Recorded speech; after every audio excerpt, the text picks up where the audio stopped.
ఓం గం గణపతయే నమః. స్వర్ణలక్ష్మి నమస్తే అస్తు. పరబ్రహ్మ స్వరూపిణి రాజ్యం దేహి ధనం దేహి సర్వకామాంచ దేహి మే. శ్రీ పరాభావనామ సంవత్సరంలో తులారాశి వాళ్ళని కనుక చూసుకుంటే ఇందులో చిత్త 3-4 పాదాలు, స్వాతి 1-2-3-4 పాదాలు, విశాఖ 1-2-3-4 పాదాలు అంతా ఇందులో ఉంటారు.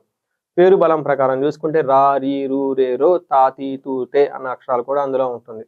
వీళ్ళకి ఆదాయం వ్యయం ఆజ్యపూజ్యం అవమానం కనుక చూసుకుంటే వీళ్ళకి ఆదాయం 5, వ్యయం 14 ఉంది, రాజ్యపూజ్యం 6, అవమానం 3 ఉంది. అంటే వీళ్ళకి ఆదాయము వ్యయము రాజ్యపూజ్యం అవమానం చూసుకుంటే వీళ్ళకి రాజ్యపూజ్యం చాలా చక్కగా ఉంది. అందరి నుంచి రెస్పెక్ట్ డిగ్నిటీ గౌరవం పొందుతూ ఉంటారు.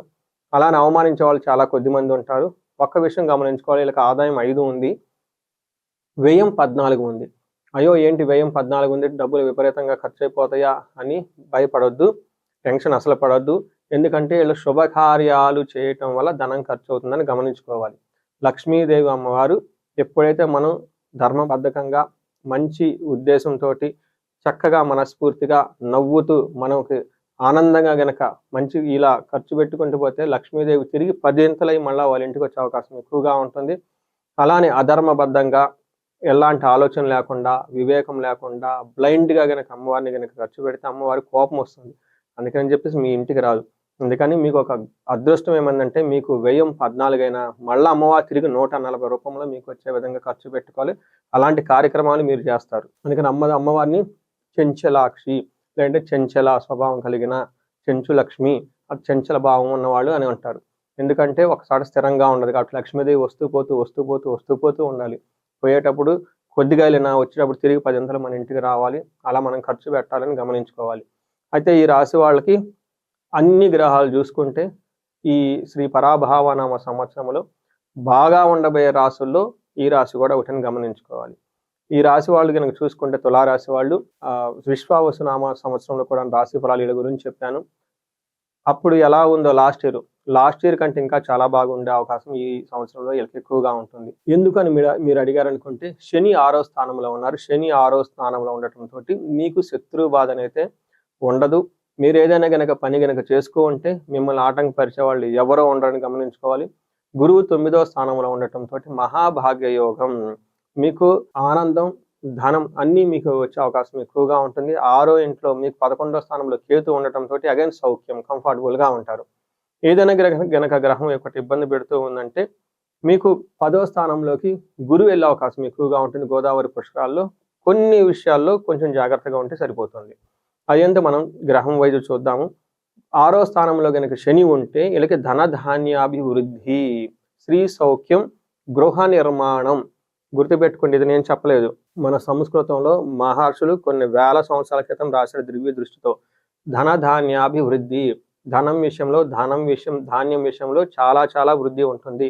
స్త్రీ సౌఖ్యం, మీ చుట్టూ ఉన్న లేడీస్ ఇంట్లో కానివ్వండి బయట కానివ్వండి మంచి సపోర్ట్ వాళ్ళ నుంచి వస్తుందని గమనించుకోవాలి. గృహ నిర్మాణం, చక్కటి ఇల్లు కట్టుకుంటారు. మీరు ఇందాక అన్నారు చూసారా వ్యయం 14 ఉంది, ఏంటి ఆ వ్యయం 14 యొక్క మీనింగ్ ఇప్పటిదాకా ఉన్న మీ ధనాన్ని చక్కగా ఒక ఇల్లు కట్టుకోవడానికి వాడే అవకాశం ఎక్కువగా ఉంటుందని గమనించాలి. అదేవిధంగా వీళ్ళకి అన్నదమ్ముల నుంచి మంచి చక్కటి సపోర్ట్ వస్తుంది. అయితే కోర్టు కేసులు ఎవరైనా ఉంటే కనుక వాటికి సంబంధించిన వ్యవహారాలు దూరంగా ఉంటే చాలా బెటర్ అని గమనించుకోవాలి.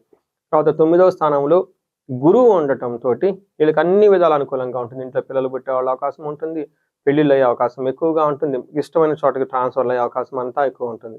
అయితే ఒక విషయం గమనించుకోవాలి, గోదావరి పుష్కరాల టైంలో గురువు మారుతూ ఉన్నారు కదా, గురువు మారిన తర్వాత గోదావరి పుష్కరాలు వస్తాయి కాబట్టి ఆ టైం తర్వాత కొన్ని విషయాలు జాగ్రత్తగా ఉండాలి. స్వజనైర్ దోషణం అంటే మీ చుట్టూ ఉన్న వాళ్ళని మిమ్మల్ని ద్వేషించే వాతావరణం ఎక్కువగా ఉంటుంది. వృధా సంచారం, అనవసరంగా అటు ఇటు తిరగాల్సి వచ్చే అవకాశం ఎక్కువగా ఉంటుంది. జాగ్రత్తగా ఉండాలి. ఈ టైంలో మనకి పురాణాల్లో ఏం చెప్తారంటే శివుడు ఒక తన నక్షత్రం బట్టి కనుక చూసుకుంటూ ఉంటే శివుడికి 10వ స్థానంలో గురువు ఉన్నప్పుడు ఆయన బ్రహ్మహత్య పాతకం చుట్టుకొని కైలాసం వదిలిపెట్టేసి కాశీ వీధుల్లో భిక్షం ఎత్తుకొని తిరుగుతూ ఉంటారు అని చెప్పేసి మనకి కొన్ని రకాలైన స్క్రిప్చర్స్లో వివరించడం జరిగింది. అంటే దాని యొక్క మీనింగ్ ఏంటంటే 10వ స్థానంలో మీకు గురువు ఎంటర్ అవబోతూ ఉన్నారు కాబట్టి ఈ గోదావరి పుష్కరాల టైంలో ఈ టైంలో తర్వాత వీళ్ళకి ప్రొఫెషన్ మ్యాటర్స్, అంటే అందరికీ అలా అవుతుందని కాదు, ప్రొఫెషన్ మ్యాటర్స్లో కొంచెం జాగ్రత్తగా ఉండటం ఎంతైనా అవసరం అని గమనించుకోవాలి. ఆ ఒక్క విషయంతో కొంచెం జాగ్రత్త. మిగతా విషయంలో ఎడ్యుకేషన్‌కి సంబంధించి కానివ్వండి, టైంకి ఫుడ్ తినటం కానివ్వండి, అన్ని విధాలుగా బాగుందని గమనించాలి. అయితే మనకి ఒక రాహువు గనుక చూసుకుంటే వీళ్ళకి 5వ స్థానంలో ఉన్నారు. చాలా విషయాల్లో బాగుంటుంది. కొన్ని ఛాలెంజెస్ కూడా ఉంటుంది. ఫస్ట్ గనుక చూసుకుంటే మీ యొక్క సీనియర్స్ ఎవరైతే ఉన్నారో మీకు చాలా రెస్పెక్ట్ ఇస్తూ ఉంటారు. తర్వాత అందరి నుంచి రెస్పెక్ట్ వస్తుంది. తర్వాత ఒక్క విషయంలో జాగ్రత్తగా ఉండాలి. వచ్చిన ధనాన్ని మీరు దుబారా ఖర్చు పెట్టే అవకాశం ఎక్కువ ఉంటుంది. ఇది కూడా రెండో ఖర్చు. మీరు అలా శుభకార్యాల గురించి ఖర్చు పెట్టొచ్చు. కేతు ప్రభావంతో మీరు దుబారా కూడా ఖర్చు పెట్టే అవకాశం ఉంటుంటుంది. అంటే అడిక్షన్స్ అవ్వటం, డ్రింకింగ్ ఎక్కువ చేయటం, ఆన్‌లైన్ ట్రేడింగ్ చేయటం, ఇలా స్పెక్యులేటివ్‌గా ఏదేదో చేసేద్దాం అనే ఒక టూ మచ్ గ్రీడీనెస్‌తో ధనాన్ని పోగొట్టుకునే అవకాశం కూడా ఉంటుంది. ఇంకా ఆశ్చర్యం లేదు. మీ పక్కన ఉన్న ఫ్రెండ్స్, ఉన్న వాళ్ళే మీకు ఏం నమ్మించి మోసం చేసే అవకాశం కూడా ఎక్కువ ఉండే అవకాశం ఉంటుంది. కొంచెం జాగ్రత్తగా ఉండాలి. అందుకని వ్యయం 2 రకాలది. శుభకార్యాలకా లేదా ఇలా వేరే విధంగా ఖర్చు పెట్టుకొని అనవసరంగా అమ్మవారికి కోపం తెప్పించి ఇంకా మనీ అనేది పోగొట్టుకునే అవకాశం కూడా ఎక్కువగా ఉంది. జాగ్రత్తగా ఉండటం ఎంతైనా అవసరం. చూశారు కదా! ఈ రాశి వాళ్ళకి గ్రహాల వైజ్ ఎలా ఉందో. ఇప్పుడు ఏ నక్షత్రం వాళ్ళకి ఎలా ఉందో కూడా చూద్దాము. అంగగోచారం అనే ఒక కాన్సెప్ట్ ప్రకారం ఇది కూడా మనకి శాస్త్రాల్లో వివరించబడ్డారు మహర్షులు. దీని ప్రకారం చూసుకుంటే చిత్తా నక్షత్రం వాళ్ళకి రాజ సమాన సౌఖ్యం, సంపదలు, ధనలాభము, సుఖము, హెల్త్, నిరోగము అని చెప్తూ ఉంటారు. చూసారా? సంస్కృతంలో ఉన్న మంచి మంచి వర్డ్స్ మాత్రం చిత్తా నక్షత్రం వాళ్ళకి శ్రీ పరాభనామ సంవత్సరంలో ఉన్నాయి. అయితే ఒక్క విషయంలో జాగ్రత్తగా ఉండాలి. ఆగస్టు వరకు వీళ్ళకి అనుకున్న పని కాకుండా ఆగిపోయే అవకాశం ఎక్కువగా ఉంటుంది. దీన్ని మరణతుల్యం అంటే ప్రోగ్రెస్ లేకుండా ఆగిపోయే అవకాశం ఎక్కువ ఉంటుందని గమనించుకోవాలి. స్వాతి నక్షత్రం వాళ్ళకి రాజసమాన సౌఖ్యం, సంపదలు, ధనలాభము, సుఖము, హెల్త్, నిరోగము బాగా చక్కగా ఉన్నాయి. అక్టోబర్ వరకు కూడా వీళ్ళు కూడా ఒక ఇష్టమైన ఒక డ్రీమ్ ప్రాజెక్ట్ కానివ్వండి, ఏదన్నా గనక పెద్ద పెద్ద ప్లానింగ్‌లు పెట్టుకుంటే మధ్యలో ఆగిపోయే అవకాశం ఎక్కువగా ఉంటుంది. ఆ తర్వాత అయితే చక్కగా పురోగభివృద్ధి ఉంటుంది. విశాఖ నక్షత్రం వాళ్ళకి సంపదలు బాగుంటుంది. సర్వజన పూజ్యం ఉంటుంది. అందరి నుంచి రెస్పెక్ట్ ఉంటుంది. హెల్త్ చాలా బాగుంటుంది. వీళ్ళకి కూడాను ఇష్టమైన ప్రాజెక్ట్ ఏదైనా ఉంటే ఒకటి మధ్యలో కుంటిపడి ఆగిపోయే అవకాశం ఎక్కువ ఉంటుందని గమనించుకోవాలి. సో చూశారు కదండీ! బాగా ఉన్న రాశి ఫలాల్లో ఒక 3, 4 చక్కగా చాలా బాగుంటాయి ప్రతి సంవత్సరం. అలా రాశుల్లో ఈ తులారాశి వారు కూడా ఉన్నారు. వీళ్ళకి ఒక మంచి టైం ఉందని గమనించుకోవాలి. వీళ్ళు పరిహారాలు గనుక చూసుకుంటే రాహువుకి సంబంధించి దుర్గాదేవిని ఎక్కువగా జపం చేసుకోవటం, విజయవాడ కనకదుర్గమ్మని దర్శించుకుంటూ ఉంటే ఇంకా చాలా మంచిది.